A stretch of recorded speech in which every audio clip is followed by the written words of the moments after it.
I think it's really important that we recognize that this is a definitive statement. This is not, I don't think we as Americans and we as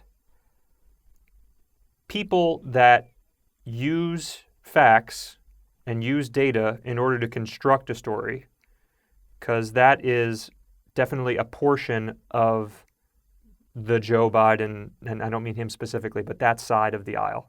I don't even mean Democrats, just like people that use facts to create stories.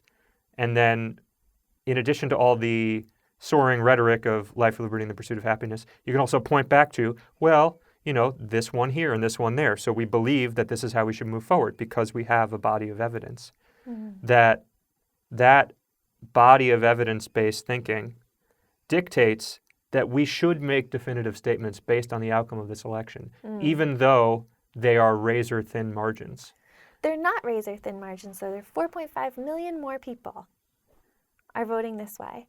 I mean, I know that people are saying it's razor-thin margins, and that's a story that I actually don't want to perpetuate because, okay, yeah, out of how many people are voting? 150,000 or 150 million or something. 4.5 million is not that many out of that, but it's also half of New York City.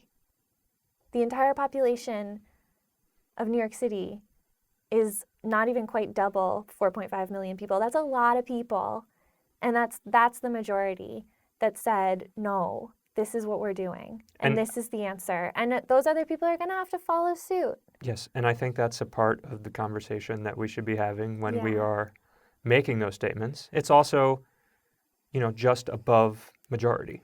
You know, they are small margins, but I agree 100% with what you're saying. Yeah. And so that's why the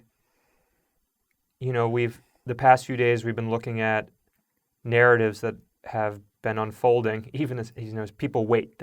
I'm sure there's all this content we're going to get now that people wrote 3 days ago that they have been holding off on to flood our, you know, blogosphere. Sure. Even if that counts as a term anymore.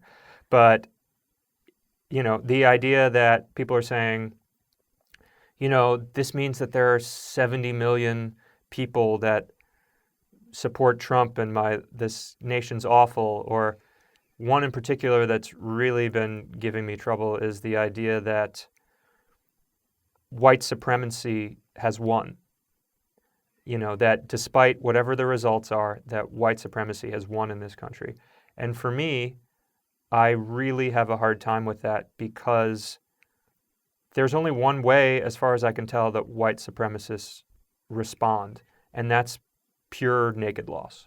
That with this result, it doesn't matter that it was not as robust as maybe I would like or anyone would like. You say you lose. Go away. You've lost. You had your day, and it's over. Yeah. And that is the only thing that a supremacist, regardless of race, gender, whatever, responds. Right. It's through embarrassment and being proven wrong.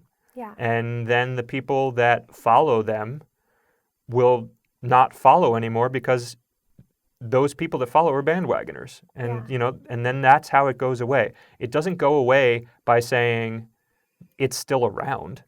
Like you're just giving it a further platform you're just giving it another opportunity to find whatever the angle is, you know? Yeah, I agree. I think I definitely understand the concept and the reason why people are upset. It is upsetting to see that many people voted for Trump. And if that's the way you see it, is that everyone that votes for Trump is a white supremacist, then yeah, that's really terrifying because that means that there's still 70 million white supremacists in the country.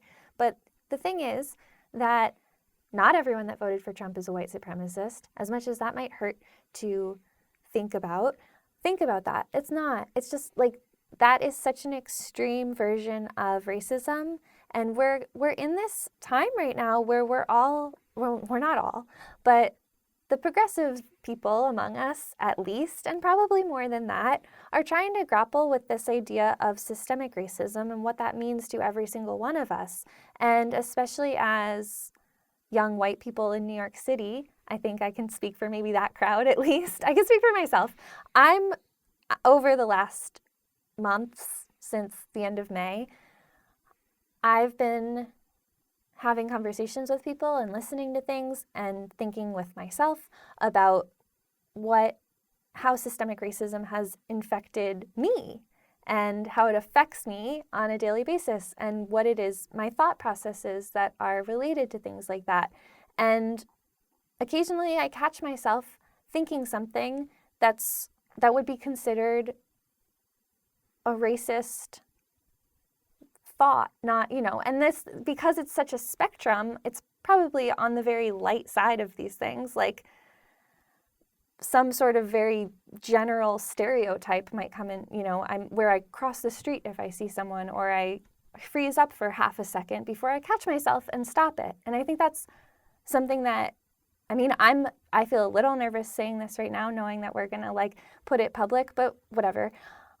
It's true. And I think we all are grappling with that. That's something that we all experience. And so to say that half of the country is a white supremacist, that just doesn't even give, maybe half of the country is struggling with some sort of understanding of their own racist beliefs. But the white supremacist, that's the other side of the scale. And we're trying so hard to not be binary about things. And here we are saying, all those people are white supremacists. That's one side of the binary.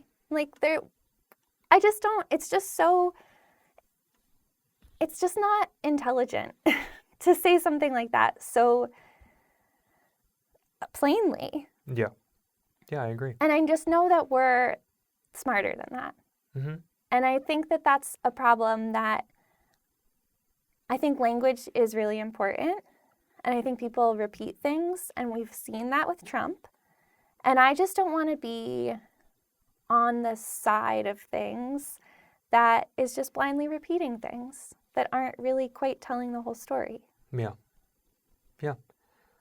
We'll see how it plays out in the next few years, but it is definitely a point of insult, a point of observation, whatever you want to call it, that I think makes certain people on one side feel good, or I don't even know if good's the right way, but it feels justified to throw that at somebody. Yeah. And it certainly hurts or inflames or provokes a response from the people on the receiving end. So Right. it's just to see something that's proven to have this kind of reciprocal effect means that it's going to be very difficult to remove.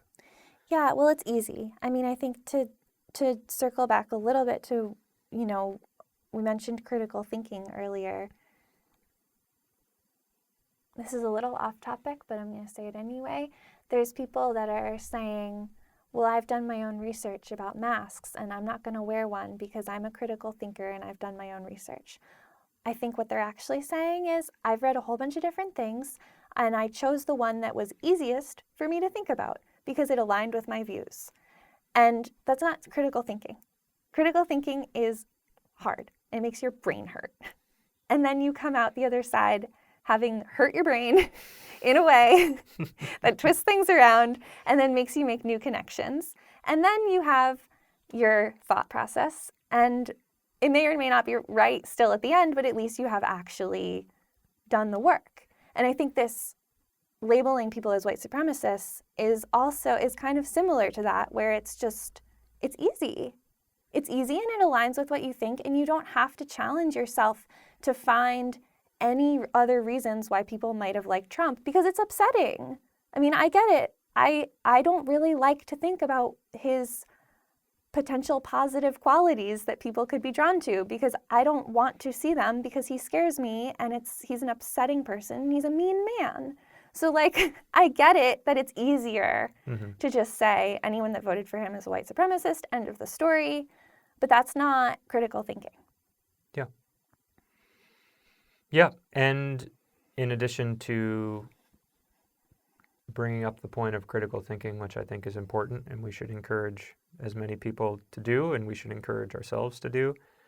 There also needs to be consideration within these critical thinkers that there are an irredeemable number of people that will not think critically. Yeah. And not just and those people within that, there might be a subset of people that aren't thinking critically, period.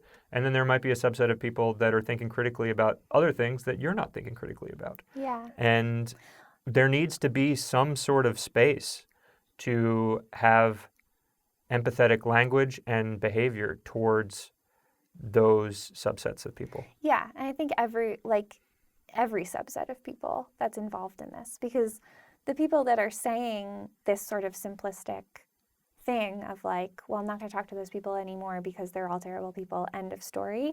Like, I also get it. Like, this has been a really rough 4 years. This has been traumatizing and painful, and to like, it does hurt your brain to have to think about it more. So if you're already in pain and you're already having a hard time, like, you might not be able to get to that point where you can actually start to do the critical thinking work. So if what you need right now is just to disconnect from people that aren't aligned with you on this for some time to heal while the nation heals, as that we're all saying, then like, I get that. But it can't be necessarily, you can't then make your voice the loudest voice. I think there also has to be some kind of recognition that like, oh, I'm in pain and I can't actually do the work of understanding this right now. So I'm not going to pretend like I have the answer. Yeah.